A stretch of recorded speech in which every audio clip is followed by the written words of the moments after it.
Heute möchte ich euch mein Lieblingsobjekt vorstellen, ein Stillleben von Jean de Montreuil.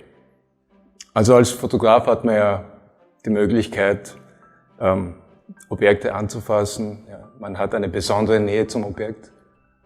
Man baut dann auch zu manchen Objekten eine besondere Beziehung, ja, weil man sich einfach beruflich damit auseinandersetzen muss. Ja, wie ist das Objekt beschaffen? Wie kann ich die Besonderheiten eines Objektes, die Materialeigenschaften und so weiter fotografisch rausbringen. Ja. Also man vertieft sich teilweise in die Objekte und in dem Fall auch verliebt. Ja.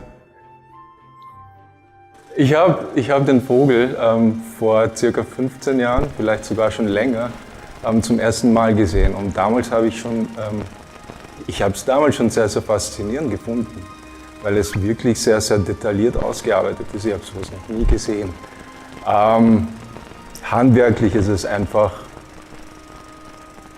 hands down, einfach ein Meisterwerk. Also, ich habe schon sehr, sehr viele Objekte bei uns im Haus gesehen und kein anderes Objekt ist bei mir so hängen geblieben. Gell? Es ist einfach, man muss es wirklich anschauen und sich Zeit nehmen dafür. Nur so kann man das wirklich wertschätzen, das Objekt. Ja. Es ist nicht so wie ein Saliera, wo es wirklich Gold und Prunk hat. Es ist ein einfacher Vogel. Als Material haben wir Holz. Ja. Also absolut unedel, sage ich jetzt einmal, als Laie. Aber wie das Objekt modelliert ist, ja, individuelle Federn, ja, ausgearbeitet. Es hat so eine Lebendigkeit wie kein anderes Objekt.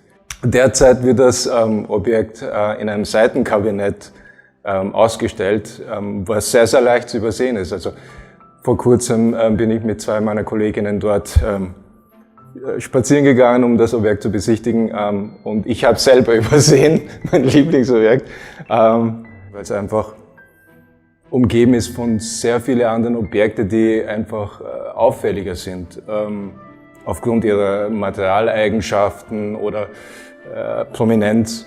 Ja. Schade eigentlich, also meiner Meinung nach verdient es mehr als nur ein Seitenkabinett. Also ich bin irgendwo noch ein kleines Kind im Herzen. Und zu Hause habe ich auch meine Projekte, wo ich auch so herumtue.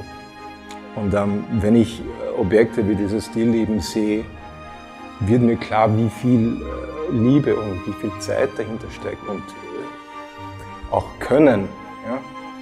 Und es ist wirklich für mich sehr berührend, sowas zu sehen. Weil es einfach, wie soll ich sagen, es hat sehr viel Zeit gekostet, bestimmt dieses Objekt zu fertigen. Und Zeit ist nun mal das Kostbarste, was wir haben. Ja. Also ich wünsche euch, dass ihr das sehen könnt, so wie ich sehen kann. Ja.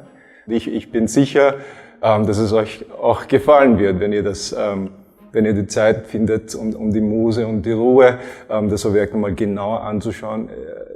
Faszinierend, faszinierend.